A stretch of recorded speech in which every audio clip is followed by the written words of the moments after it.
শুনতে কি পাও আমায়? অনেক কিছু বলার ছিল, শুনবে কি একটু আমায়? বলতে পারো কি অপরাধ আমার ছিল? আমারও তো কত স্বপ্ন ছিল, মুখের মাঝে গল্প ছিল।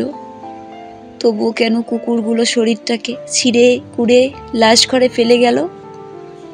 কতবার আত্মনাদে বাঁচতে চেয়েছি, চেনা মুখগুলোকে মিনতি করেছি, চিৎকার করে বারবার বলেছি, প্লিজ বাঁচতে দাও আমায়, আমিও যে বাঁচতে চাই। বুঝতে পারিনি মানুষ নয় তারা। মানুষ হলে ঠিক বুঝতো আমার যন্ত্রণা। মানুষ বেশেই তারা ছিল আমার আশেপাশে। দেখলাম কিছু পরিচিত মুখ, বদলে গেল সব ভয়ঙ্কর পশুতে। কুকুরগুলোর মুখে অবিরত লালা ঝরে, কি বিভৎস কি বিভৎস। ভয়ে চোখ বন্ধ হয়ে আসে। আমি কি মরে যাচ্ছি? নিথর শরীর, ক্ষত বিক্ষত চোখে আর জল আসে না, নিঃশ্বাসটাও ঠিক নিতে পারি না। রক্ত ঝরে চোখের কোণে। নরকের কীটগুলো তখনও কিলবিল করে সমস্ত শরীর জুড়ে।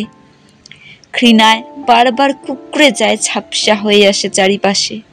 আর কতটা দেরি মরণের পথে। হয়তো মরে গেছি, তবুও কেন মৃত শরীর নিয়ে করছে ওরা কাড়াকাড়ি?